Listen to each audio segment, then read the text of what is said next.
Bonjour à tous, aujourd'hui on va suivre un tutoriel vidéo pour changer la nappe dock sur un iPhone 4S. Donc la nappe dock, c'est cette pièce détachée que j'ai dans la main et visiblement, enfin la partie visible sur l'iPhone, c'est cette partie-là. Donc tout simplement, c'est ce qui va vous permettre de recharger votre iPhone, de le synchroniser. Ça fait également la partie microphone. Ça c'est pour la pose c'est les contacts pour le bloc haut-parleur et également le contact pour la nappe du bouton Home. Alors à noter que vous bénéficiez de 10% de remise avec le code YouTube sur notre site internet. Donc voilà, si vous souhaitez changer cette pièce, en général, si vous avez des problèmes de charge, votre iPhone n'arrive pas à charger ou des choses comme ça, ou des problèmes de synchronisation, ou l'iPhone a un petit peu pris l'eau. Là, par exemple, celui-ci, en l'occurrence, il a un petit peu pris l'eau et la partie recharge est oxydée. Donc, on va simplement remplacer cette pièce. Voilà, c'est une réparation qui est assez simple à réaliser. En un quart d'heure, 20 minutes, c'est fait. Alors, avant de commencer la réparation, je vous invite à télécharger la plaquette avec toutes les vis pour positionner les vis correctement téléchargeables sur notre site. Je vous conseille également d'utiliser les outils d'ouverture tout simplement pour l'iPhone 4 ou 4S, c'est les mêmes outils. Et par contre, faites attention, c'est pas la même nappe que pour l'iPhone 4, même si elle est très ressemblante, les connecteurs ne sont pas les mêmes. Donc faites attention à bien commander surtout une nappe dock pour iPhone 4S et pas pour iPhone 4. Nous allons dans un premier temps enlever les deux vis apparentes à côté du connecteur de charge avec le tournevis Pentalobe. Donc ce sont les vis notées A1 et A2 sur la plaquette. Donc le tournevis Pentalobe est spécial à l'iPhone 4. Ce sont des vis en forme de fleur un petit peu. Donc c'est le tournevis le plus pointu que vous avez dans le kit d'outils. Dans le kit d'outils, vous en avez deux, un cruciforme et un Pentalobe. On va relever la vitre arrière, tout simplement en la glissant vers le haut et en la tirant vers nous. Ensuite, on va enlever les vis notées C1 et C2 pour libérer la plaquette de protection du connecteur dock. Donc c'est le connecteur qu'on va changer.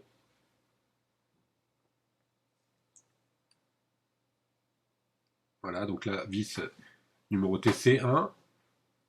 Donc là, on réutilise un tournevis cruciforme, hein, évidemment. Et la vis notée C2.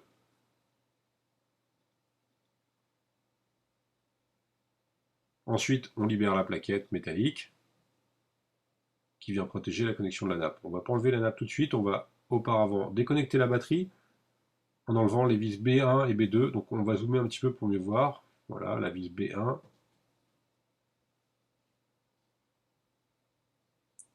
et la vis numéro B2 sur la plaquette. Ensuite, vous ferez attention à l'élément qui est noté B3 sur la plaquette.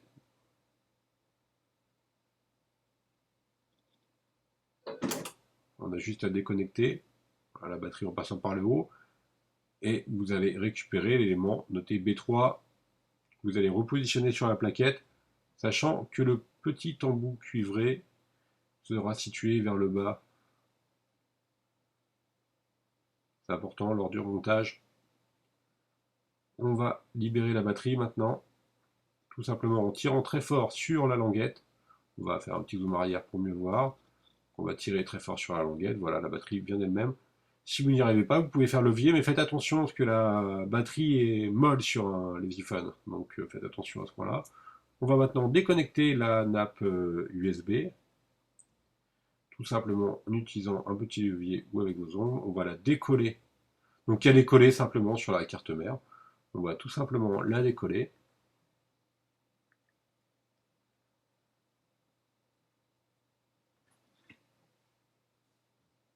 Voilà, une fois que c'est décollé, on va enlever les vis qui sont numérotées E1 et E2 sur la plaquette. Alors faites attention à la vis numérotée E1, vous allez voir, il y a un tout petit élément triangulaire qui est juste en dessous. On va faire attention à bien repositionner. Donc il va se loger en fait sous la vis. Pardon. Voilà pour la E1. Et maintenant on va libérer la vis numérotée E2.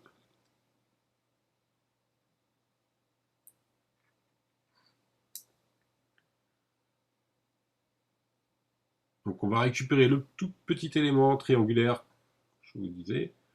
Voilà. Tout simplement, on le repositionnera bien évidemment lors du remontage. Donc voilà, c'est ce petit élément-là. Maintenant, on va déconnecter le petit coaxial, c'est le réseau en fait, et on va l'enlever du guide. Donc c'est le petit câble réseau que vous voyez, hein. C'est un simple coaxial, et vous le déconnectez tout simplement, et vous pouvez enlever la partie du bas, c'est-à-dire le bloc haut-parleur avec la connectique réseau qui est collée dessus. On va maintenant s'occuper de notre nappe dock en enlevant le micro qui est en bas à droite. Alors, maintenant on va enlever la nappe USB. La nappe USB c'est juste un tout petit levier, donc sur la gauche à relever, et ensuite vous enlevez la nappe, tout simplement. Donc vous relevez le levier à gauche et ensuite vous enlevez la nappe. On va maintenant enlever les deux vis qui maintiennent le connecteur dock, donc une à droite et une à gauche. On commence par la vis droite. Alors elle n'est pas notée sur la plaquette, car la plaquette est utilisée en général plutôt pour les changements d'écran. Bon, là il n'y a que deux vis qui ne sont pas notées, vous pouvez la remettre quand même à l'endroit d'origine sur la plaquette. Donc la vis droite et la vis gauche qui est légèrement collée, mais vous pouvez la décoller très facilement en la vissant. Il y a un petit bout de scotch, voilà. Donc là elle est partie, on va la repositionner sur la plaquette. Maintenant, vous pouvez décoller le connecteur dock qui est simplement collé sur le châssis. Donc tout doucement, vous allez décoller en commençant par la gauche ou la droite, peu importe. Vous déconnecter le châssis. Vous vérifiez bien que votre micro, la petite capsule qui est en bas à droite est bien enlevée. Voilà. Ok, alors là en l'occurrence le connectique dock était très oxydé comme on peut voir sur la vidéo, donc le portable ne chargeait plus. Il avait pris un petit peu l'eau, vous voyez, le témoin est rouge. Maintenant on va préparer notre nouvelle nappe. Alors pour préparer la nouvelle nappe, c'est très simple, la petite capsule qu'on a enlevée tout à l'heure, elle est en général pas fournie avec la nappe, donc on va l'enlever, donc la petite capsule en caoutchouc qui est en bas à droite sur la nappe, on va l'enlever de notre nappe d'origine, voilà, pour la recoller sur la nappe que vous avez acheté. Donc on va simplement enlever le petit autocollant qui protège le micro. Voilà, on enlève le petit autocollant qui protège le micro et on reclipse simplement l'embout en caoutchouc.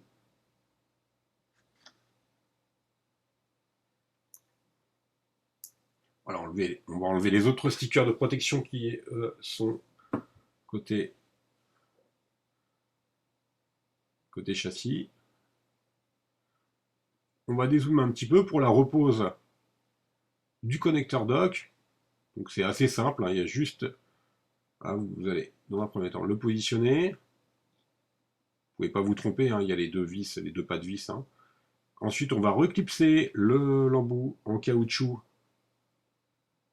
dans l'orifice prévu à cet effet, donc qui est en bas à droite, donc à droite de la vis que vous avez enlevé tout à l'heure. On va la reclipser tout simplement. Des fois, il faut un tout petit peu forcer pour remettre le micro correctement. Voilà, normalement, vous ne devrez plus voir apparaître les traits, hein, du micro, de la capsule du micro, pardon. Donc avec un tournevis, on enfonce correctement cette capsule.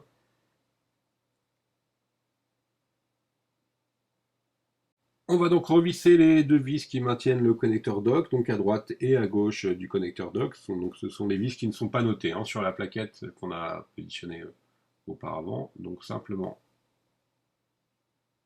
à droite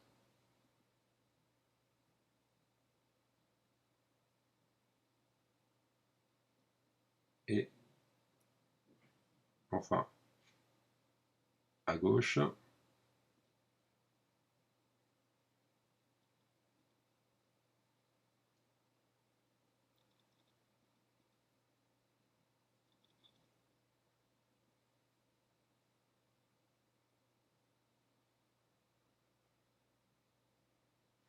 Voilà, la partie remontage du dock est presque terminée.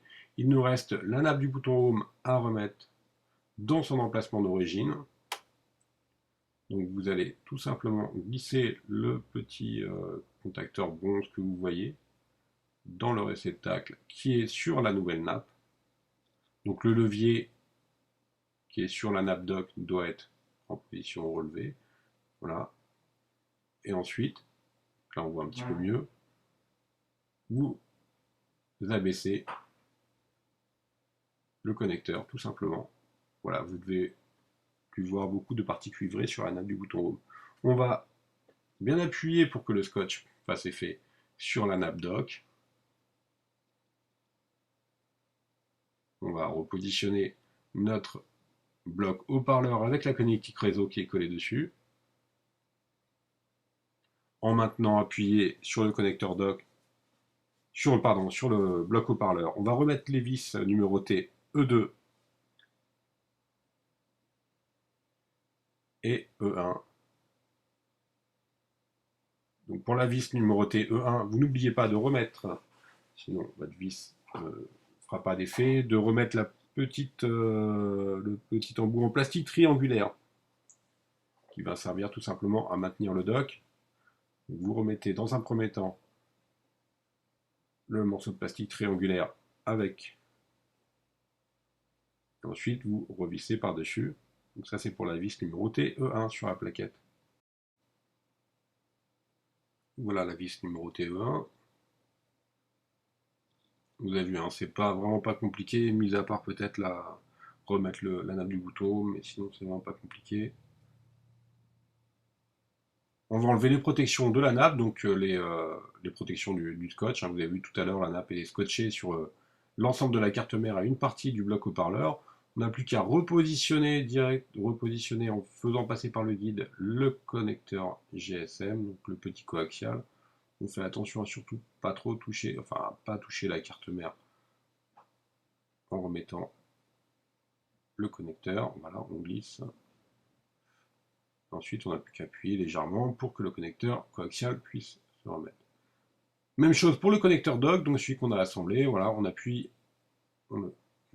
fortement pour le remettre dans son emplacement. Ensuite, on va appuyer tout le long du connecteur pour bien le scotcher. On fait un petit zoom arrière pour la fin de la vidéo. Vous avez compris, on va remettre la plaquette avec les vis numérotées C1 et C2.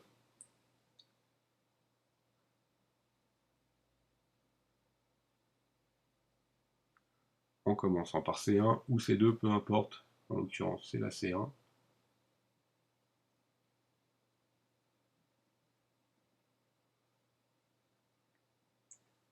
Et pour finir,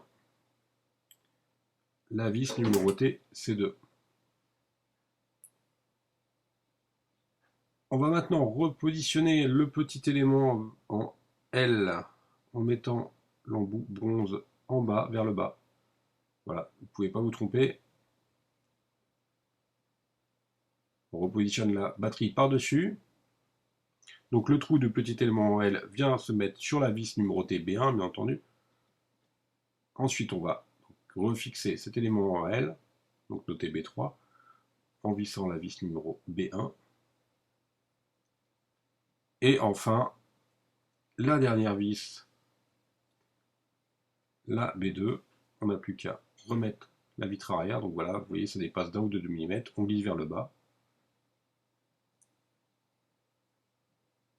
Je vais le refaire pour être OK. Vous voyez, 1 mm, ça dépasse 1 mm vers le haut. Ensuite, on glisse vers le bas et c'est OK. À ce moment-là, votre téléphone est prêt, pratiquement. Il ne reste plus que les vis numérotées A1 et A2. Donc là, vous reprenez votre tournevis Pentalobe que vous avez utilisé au tout début du montage pour revisser les vis Pentalobe. Donc là, A1 ou A2, peu importe.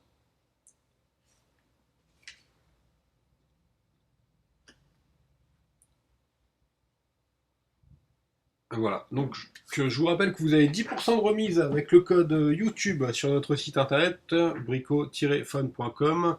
Le lien vers le produit est directement dans la partie commentaires de la vidéo.